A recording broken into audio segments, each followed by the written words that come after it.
And to kick us off today, you are in the Workforce Solutions informational webinar. And to get us started with the City of Chicago with DPD, we have Miss Sarah Beamer. Good morning and thank you, Audrey. Hi, everyone. Thank you for joining us today. My name is Sarah Beamer. I'm with the Workforce Solutions Program team within the city's Department of Planning and Development, also known as DPD.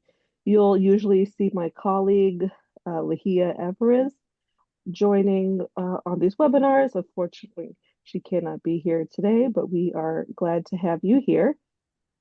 DPD is excited to connect with business owners looking to grow with their teams and invest in talent. And we know that attracting, training, and retaining skilled workers is a major challenge.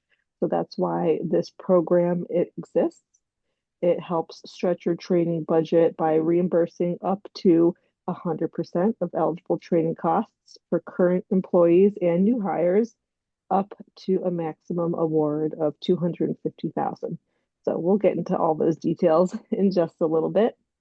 Joining us today is our program administrator, employment and employer services, who will walk you through the presentation and guide you through the application process. And just please remember that both DPD and E&ES are here as a resource for you. So thank you again for joining us this morning, and I will now turn things over to Anissa Jones, Senior Vice President for E&ES. Good morning, everyone. Thank you so much, Sarah. As Sarah mentioned, my name is Anissa Jones. I'm the Senior Vice President of Employment and Human Services with Employment and Employer Services. We are very grateful to partner with the Chicago Department of Planning as their program administrator for the Workforce Solutions Program.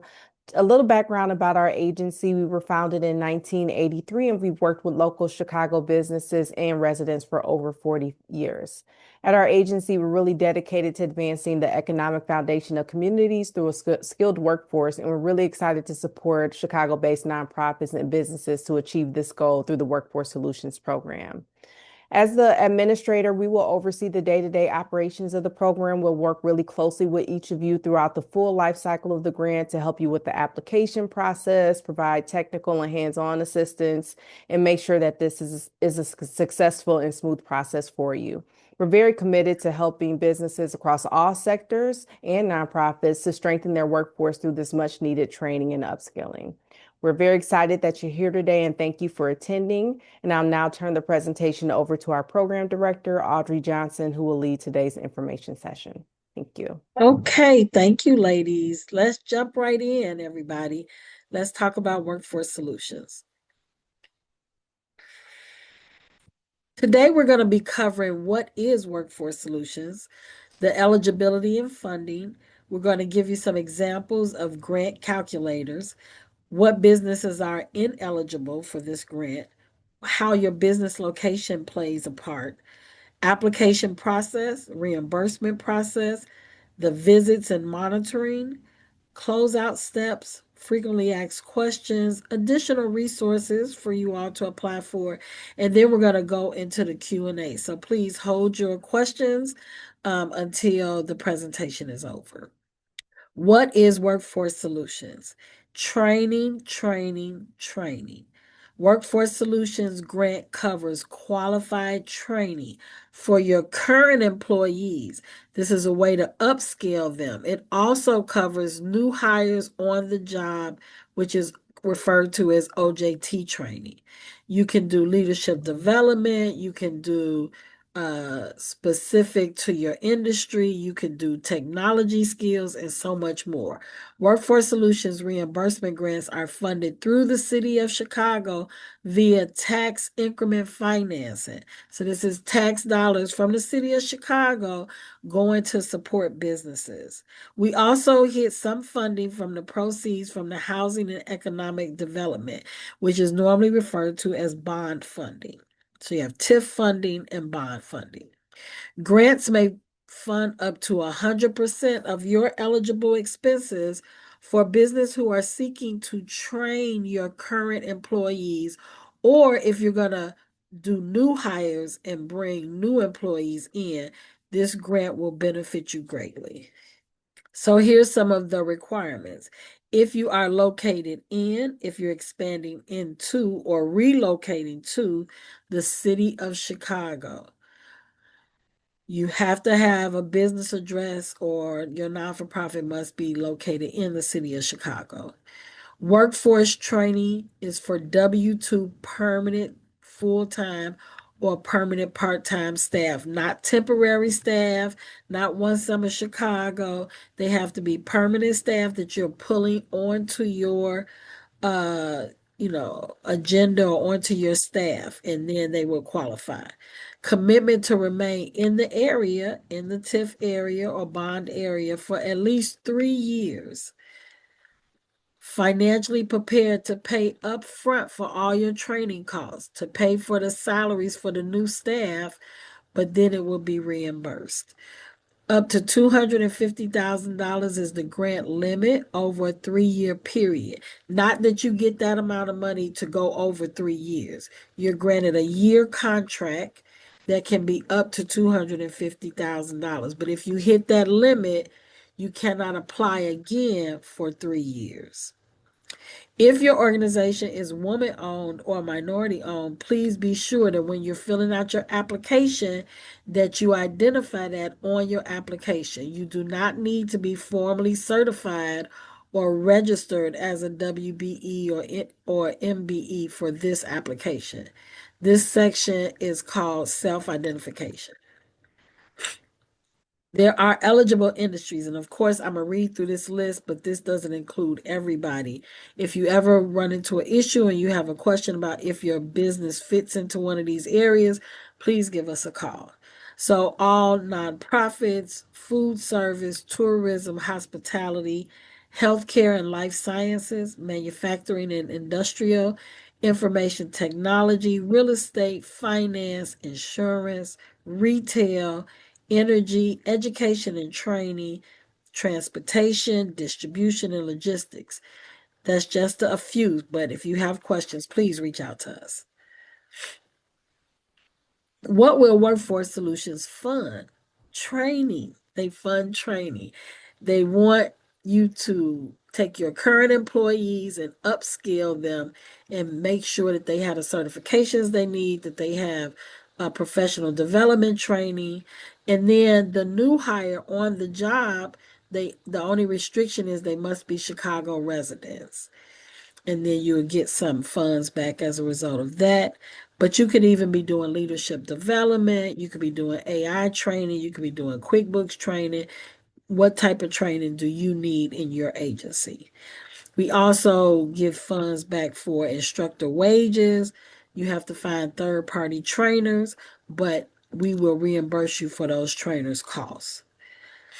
If you are a business in the restaurant industry, you should contact our office or one of our team members about training providing policies. So if you're a restaurant and you're on the line today, make sure you give our office a call today and we'll give you some more information about doing training with your individuals who might be working with your company. We support training supplies and materials, but they must be associated with the training costs, like a training workbook that's needed or something like that. If you need to rent like a forklift because you need an extra forklift to complete training, you can do things like that. But it is very specific and again ties right back into the actual training. Even if you needed to get a customized training curriculum for your staff, that could be covered and funded as well. So I want to go over the funding overview. The Workforce Solutions Program is reimbursement. Let me say that again: reimbursement, reimbursement, reimbursement. That doesn't mean that you get cut a check and then you can just go and do the work. You have to pay for your training, pay for your staff who's on staff, and then you get reimbursed for everything that you put out there. You make the first investment, the city comes in and they support you. You can get up to 100% of your total eligible project's cost up to a standard maximum of 250,000. So if you look at this chart, it says projects are eligible for 100% reimbursement. So if you are up to, so below 1.5 million in annual sales, 100% of your costs will be refunded. If you have a maximum of 40 full-time employees in industrial work, 100% of your eligible costs can be refunded. And all non-for-profit organizations who are 501(c)(3) can get 100% of their eligible costs refunded. So let's go over the ones who are not 100%, but where the city wants you to make a contribution or matching funds in your own training program. So contribution is a match, is based on business size. This is not dollar for dollar, but you do show how you pay for different things in your training program, and that can take care of your match funds. Contributions may include expenses not already included in the project cost, such as you're paying for your staff to sit in training. That can go towards your 25% contribution. Materials that you pay for that the grant doesn't pay for, any other support and things that you need for training that you pay for as an employee, and wages paid to your incumbent staff, your regular staff who are sitting in training, all those dollars can be utilized to show how you're putting a match towards the training program. So this is for organizations who are up to, so from 1.5 to 5 million in annual size, annual sales, or a maximum of 125 full-time employees, then you only have a 25% match. So if you're asking for $125,000, only you have to show that 25% of that where you're actually matching and doing different things that cost you money that the grant doesn't cover. But if you exceed over $5 million or you have more than 125 employees, then you're at a 50% contribution. And if you have questions about this, we can work with you all if you are in those areas where you're between 1.5 million and 5 million, or you exceed 5 million. We will help you identify the things that you're paying for to help you with your match. So here's some examples. A grant calculator that shows you how an example of 25% could be utilized. So Lori submits an application for Workforce Solutions in an open TIF area, which means she's under TIF funding. Her address came back in one of the approved TIFs. She's proposing training with a total eligible cost of $100,000 for her incumbent workers. These are people who already work for her. Over the past 3 years, Lori's hospitality business has grossed $4 million in annual sales. Under $5 million, she would be under the 25% contribution.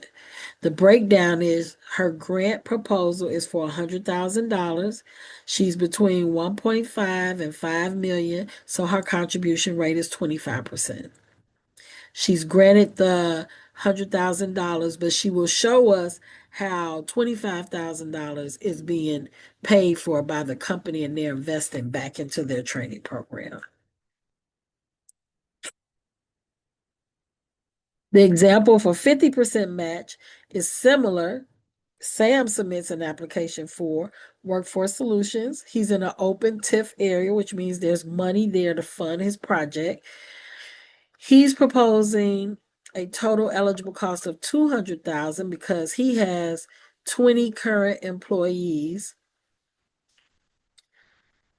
and Sam's manufacturing company employs over 250 employees. So the breakdown for Sam is that his total eligible cost that he's asking for is $200,000. The industry, because he hits those numbers over 125 people, he's at the 50% business contribution. He's awarded $200,000, but he's showing how $100,000 is being utilized to pay for other things the grant doesn't pay for. He does not have to give $100,000 to match funds. He's matching funds based on the work and the way that he's already contributing to the grant. Next slide.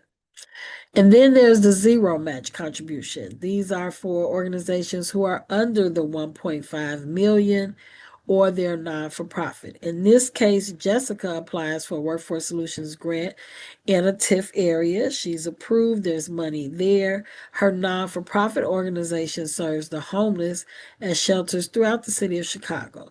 She is proposing training with a total eligible cost of $125,000. Now, she's asking for money for training her incumbent workers, which is her current workers, and she wants to add 2 staff in new positions to her proposal. So both of those total 125, and over the last 3 years, her non-for-profit has grossed 450,000, which is under the 1.5 million. Plus, she's a non-for-profit. So either way, there is no match for her.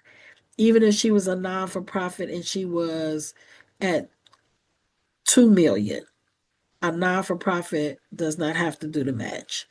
The breakdown is she's asking for 125,000. She's granted that, and there's no requirement to show how she's funding different things that would help her match what the contribution is.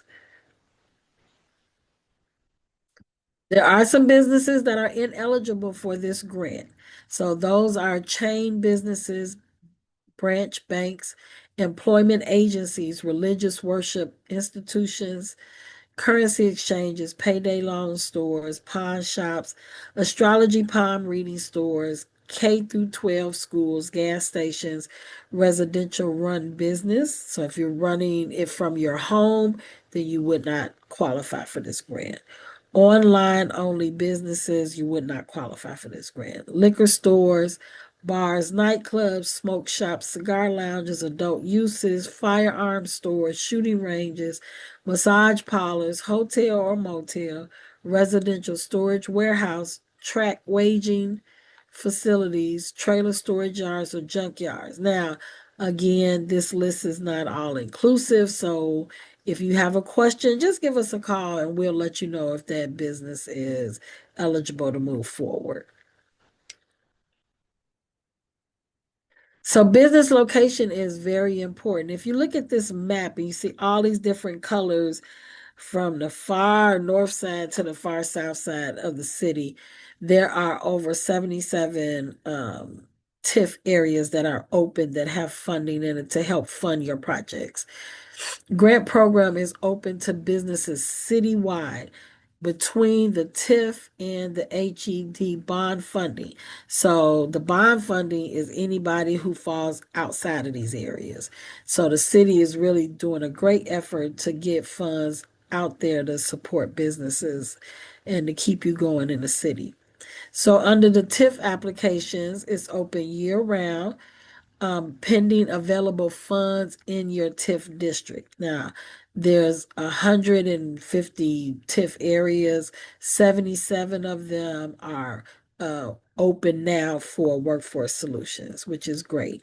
The bond application works a little bit different. It opens 4 times a year, and we are right now in the cycle for cycle number 3 of bond funding, which means cycle 1 and cycle 2 have already opened and closed, and those people have already been awarded. Now we're happy to announce that starting on July 1st, the new bond cycle opens, and we are accepting applications. But you do have to have your application in by July 30th because there's open and close with bond. With TIF, it depends on if the money is available and you apply, that's great. You can be considered. But with bond, it opens one day, it closes, and your application must be submitted prior to that close date. Please note, if you apply for an earlier cycle, so we have people who you can apply for bond. If you're not chosen in the first cycle, you can apply again in the second cycle. If you're not chosen in the second cycle, you can apply in the third cycle. But the catch is that for each cycle, you want to put your application in the hat. You have to make sure that you complete a pre-application during that open application period.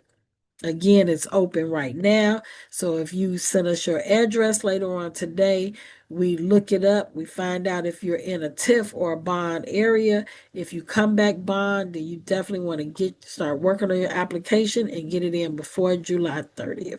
It is more competitive than TIF. TIF is first come, first serve.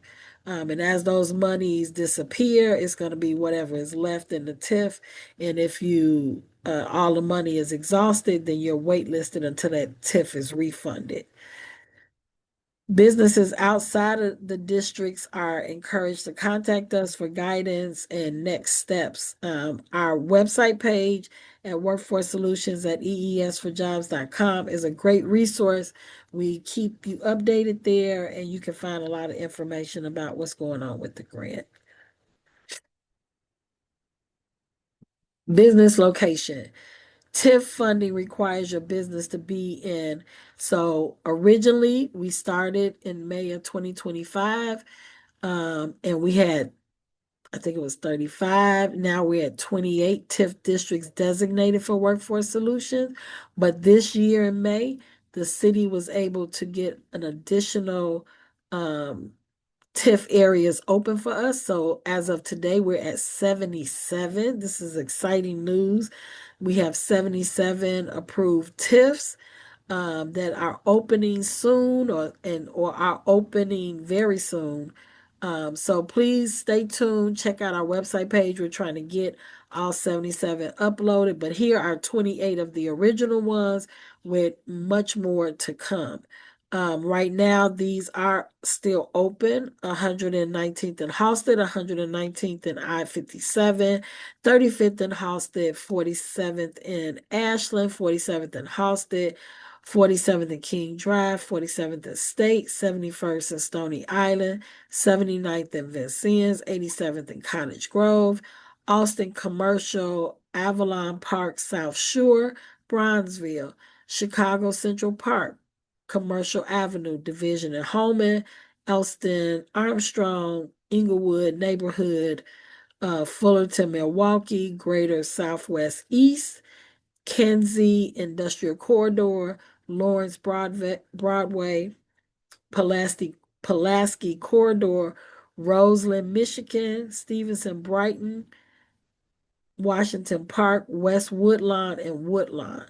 Now, some of these are going to be expiring. So TIFs are always, new TIFs might be coming in, other TIFs might be expiring.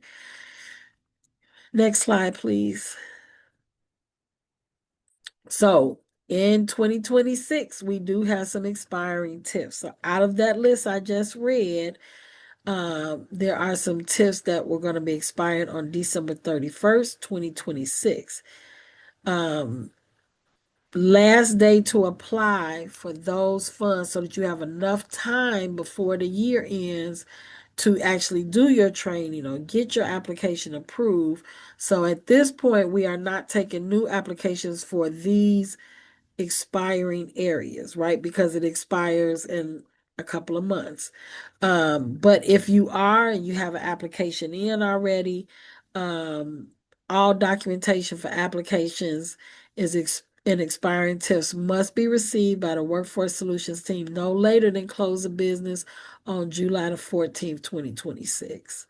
So we do have some people, maybe they applied a little bit earlier and they're working on it now, but we will have to have all documentation in by July 14th to give them an opportunity to actually execute the training and get it done before their TIF expires. So training completion deadline, all training, if say you were approved and you're moving forward, all your training for the expiring TIFs must be paid, completed by November the 9th. So you can see how that's coming up right down the line. You have to have all your training done and completed, and then we need to close you out before the TIF actually expires so you can get all the funds out of the TIF. But these are the areas that are right now expiring on December 31st, 2026. So 119th and Halsted, 119th and I-57, 47th and Ashland, 47th and Halsted, 47th and King Drive, 87th and Cottage Grove, Avalon Park, South Shore, Chicago Central Park, Commercial Avenue in Roseland, Michigan.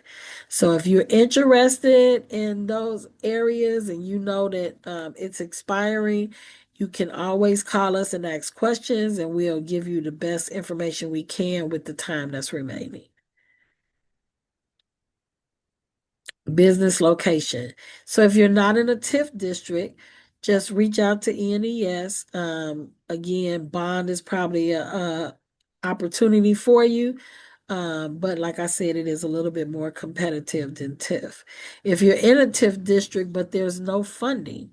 So like I said, there's 150 TIF areas throughout the city of Chicago where Workforce Solutions is only approved right now for 77. Others might open later.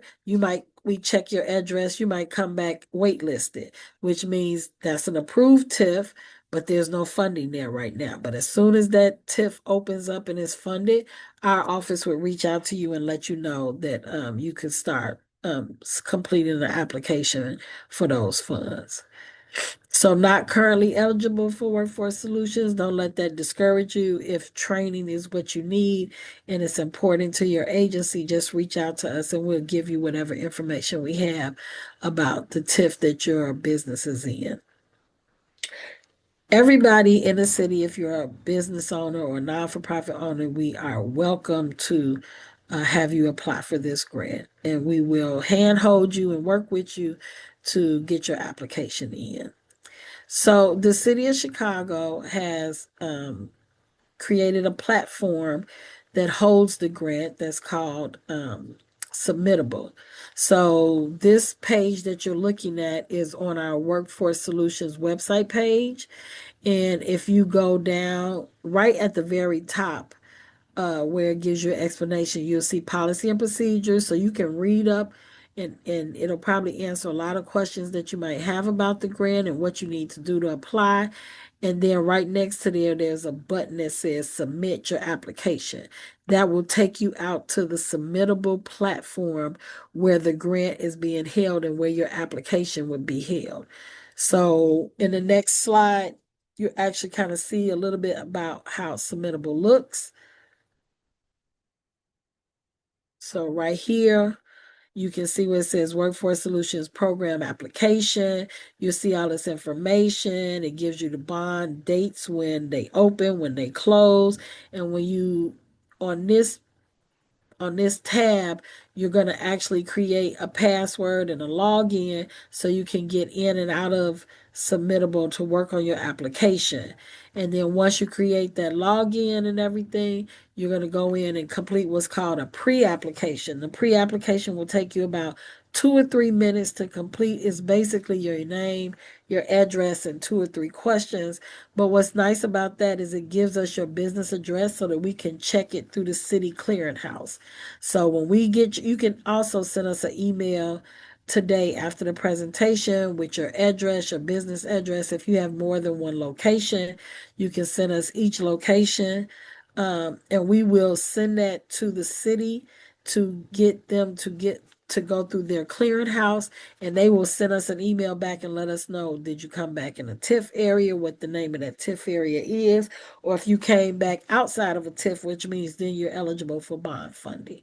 You will get an application from our office. It'll either be a TIF application or a bond application as a result of you completing a pre-application. You're going to get an email from me, if not today, tomorrow morning.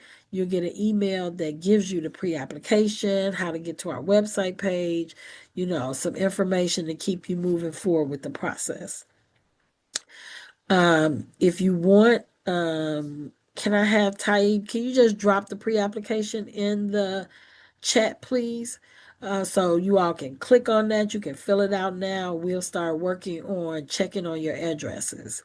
The initial application review process to determine your pre-eligibility takes about 1 to 2 weeks. So you put the pre-application in, we get the city message back about whether or not you are in a TIF or a bond area.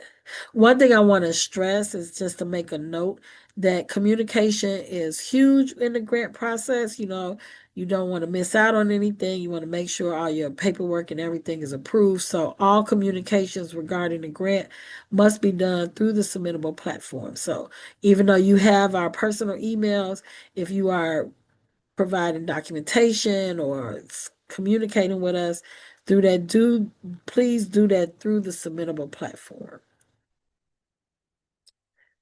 So if you want to submit a pre-application so we can check your address and everything, that has been dropped in the chat. So please do that as soon as possible, and we will get your information over to the city today. I want to talk about the application process. The timeline is tentative. Everybody is different. It really depends on when you all can, get your documentation in. Bond funding application timeline, it varies because it's based on opening and closing. But this is the normal process that we're going to walk through real quick. You don't see the link? Yep. Taib, can you put that in again? So first to second week, you're going to find out if you're eligible to move forward and if you're in a TIF or in bond area. Then you're going to submit your required documents.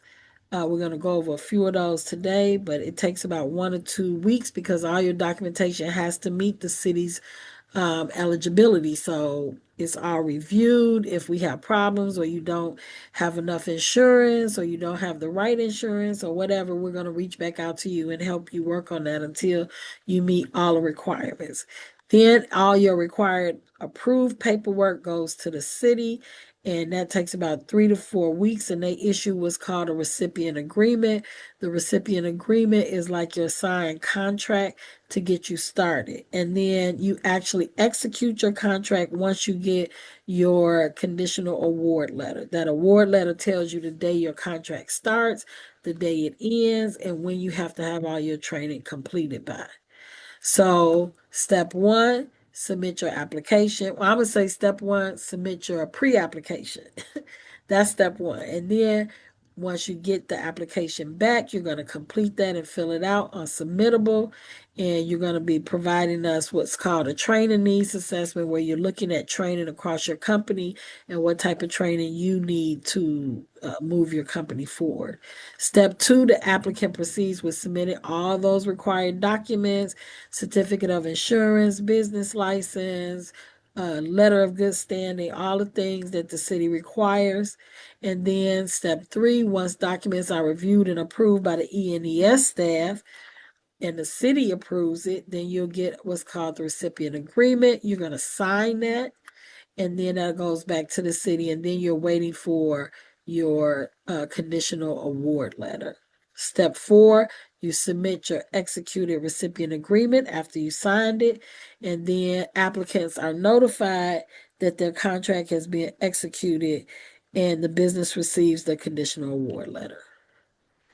That's when you can actually start training and start hiring once you get your award letter.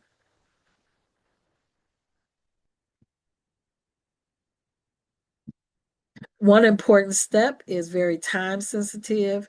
The scofflaw and indebtedness check. If you know now you have debt with the city, pay it off. Get on a payment plan because you don't want any debt to slow you down in the process. There is a check for child support, anything throughout the city, water bills, tickets, anything like that. And then you have to complete what's called an economic disclosure statement. If you've never done that before, you can reach out to our staff to get support with that, but that's going to be a required document that has to be completed, and that actually is issued to you through the city. Note, applications with outstanding City of Chicago debt will be required to resolve your debt or demonstrate significant progress towards resolution before the application can move forward. So if you have debt, if you're not sure you got debt, go check. Because we're going to check and make sure that you don't have any debt before we can move your application forward. This is some of the required documentation. So a training needs assessment you'll get from us. Proof of revenue for 3 years, 2023, 2024, and 2025 is what we're looking for right now for this year.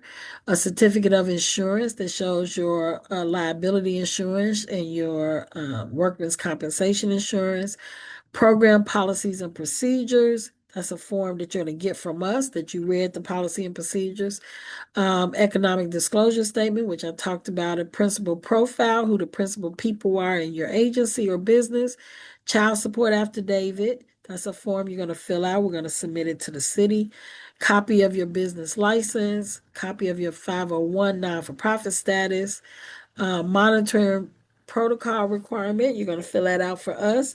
We're going to ask you for your Arch banking information so that any reimbursements can go directly in your bank account.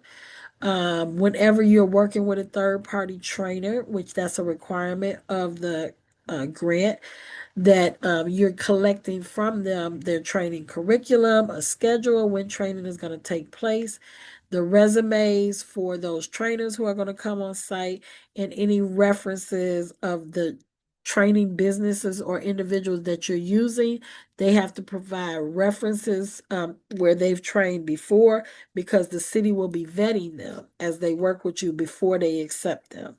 So I know your cousin might be a really good trainer, but we need to have somebody who has background experience and a history of doing the type of trainings that you're looking for. Training cost estimate and quotes. You have to have a quote, or we have no idea how much money you would be looking for. So that's how you build the different trainings that you want. You have to get quotes from those third-party trainers so we can see and approve what the fees are that they're looking for. Whenever you're doing new hires, we need a job description. So that's just some of the documentation. There is other things that you would have to submit, but we will work with you on that. You have to voucher to get your reimbursement back. A bunch of that is put on our team to work with you, but you do have to submit once training has completed and you've paid your trainer off, or once new hires come on and they've done their first, month of work, you will start submitting us your proof of payment. So if it's a third-party trainer, you're going to be sending us their invoices and receipts to show that you've paid them. And for OJT, people who are new hires, you're going to provide us with their pay stubs.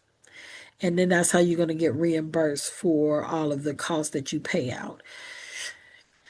Just new, this is hot off the press. There is a required minimum wage. The city just raised the minimum wage from 16.60 to 17.05, and this started July 1st. So just keep that in mind if you're in the application, because it's going to ask you what are the wages that you're paying people.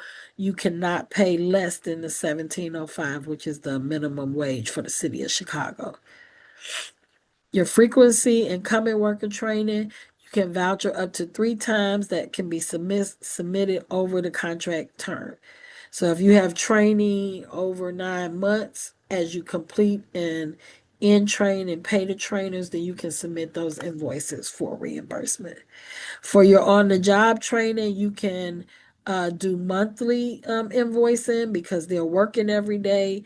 I mean, for the month, it's normally every 2 weeks, right? Some people get paid weekly, but whether it's weekly and you provide 4 pay stubs for them, or bi-weekly and you provide 2, we want to look at 13 weeks that the city is going to actually return money to you for those individuals who are working. So if you got a 40-hour-a-week person, they make $20 an hour, you can get up to $10,400 returned to you per employee. So that's the benefit and incentive that you get back if you're going to hire city residents as a part of this project. And then there's retention and closeout.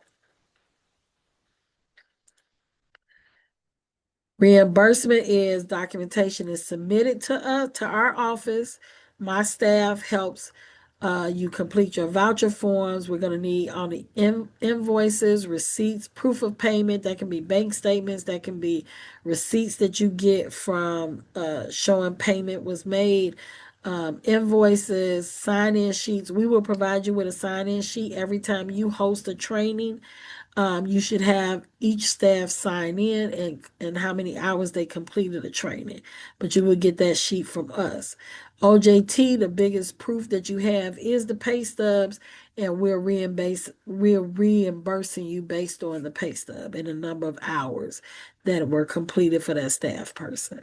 Step two, there's a review process. They need to make sure everything is correct. So there's review and approval. It's approved by E&ES, then it's approved by DPD. Reimbursement can take up to 6 to 8 weeks depending on vouchering and that the documentation that you submitted is accurate and complete, and how busy the finance department is with the city. So we got a lot of barriers there, but we can get through them. Sometimes it's less than that. But at least anticipate 6 to 8 weeks for getting your reimbursement back. We're going to be making visits to your site. Start with a kickoff meeting, site visit. We're going to be monitoring to make sure everything is going well. We're going to be doing check-ins with you, submission of regular attendance and wage reports, scheduled site visits. We're always going to come and sit in training and observe the trainers. Not every training, but we will work it out with you which training we're going to sit in on, but to observe training and how effective it is for staff. The business stays in the community for at least 3 years after having received the grant. So if you know you're getting ready to move your business in the next 6 months, then wait until you move, until you apply for this grant, because the ideal is that once you're awarded in that area, you're going to be there for the next 3 years. Agreed upon annual follow-up. We're going to be calling you over the next 3 years too as you complete your project, just to check in. Are your staff still working? Is everything still working out? Are you still benefiting from the training? All to show how the program has been supportive and impactful to you. So we will make follow-up calls and emails and ask you to submit, maybe fill out a survey and give us an update on how everything is going. Closeout steps is great for you all because it's a closeout report. There's a final voucher. Documentation must be submitted when all the training has been complete. Training business goals will be noted at the start of the contract period. So at the beginning, one of your required documents is a closeout report. So we're going to establish what your goals are in the beginning, and then at the end, once you complete, we'll look and see, did you meet those goals, halfway met them, overshot them, so we want to see how effective the program really is. The closeout report provides a summary of what the trainings accomplished, what their impact was to your staff. We could look at success stories and how the training made a difference in their staff. And this helps us look at the investment and any challenges or things that you might have faced throughout the process. Pending funding grant agreements, applicants may be eligible, just say this the bonus, of 2% administrative compensation upon completion of your closeout report. So you do all your closeout stuff, and whatever your grant amount is, you can get 2% of that as a bonus given back to the businesses. Put more dollars in your pocket. This is a copy of our Workforce Solutions frequently asked questions. You're going to get this today as a part of my email. When I email everybody that's on the call today, you're going to get this information. Hopefully it's just helpful in answering some of the basic questions. But if you still have a question after that, please reach out. Let us know. We'll try to guide you through. I'm going to read through these quickly. These are additional resources that you can apply for. There are other grants that are through the Department of Planning and Development, and you can apply for these while you're applying for Workforce Solutions. So, Small Business Improvement Fund, SPIF, is a grant funding for permanent building improvements and repairs. Program participants can receive grants to cover 30% and 90% of cost of remodeling work, with a maximum grant of $150,000 for commercial properties and $250,000 for industrial properties. Neighborhood Opportunity Fund, North, leverages funds generated by new development in the loop to support corridors in Chicago's undeserved neighborhoods. NOF provides grants for up to $250,000 for businesses and property owners to pay for the construction or rehabilitation of properties that support new or expanding businesses or cultural assets. Community Development Grant, CDG, covers eligible new construction and renovation through proceeds from the 2024 Housing and Economic Development Bond and other funding sources. CDGs are available at 3 funding levels to support local commercial and light manufacturing projects for small, medium, and large grants. I really encourage everybody on the call, if you are a business owner or a non-for-profit owner, you are not a part of BACP, that you do that. This is a great part of the city office in the city that really is a key resource for Chicago businesses. They offer you a lot of guidance, a lot of training. They do webinars on a regular basis to help you grow and make sure that you're in compliance as a business. So to learn more about them, please reach out to chicago.gov/BACP. Great organization to work with. It has been my pleasure to host this webinar and give you this information about this great grant and how it could benefit your organization. My name is Audrey Johnson. I'm the program director. You can see all my information there. Lahia Everez is with Department of Planning and Development. Please feel free to reach out to either one of us.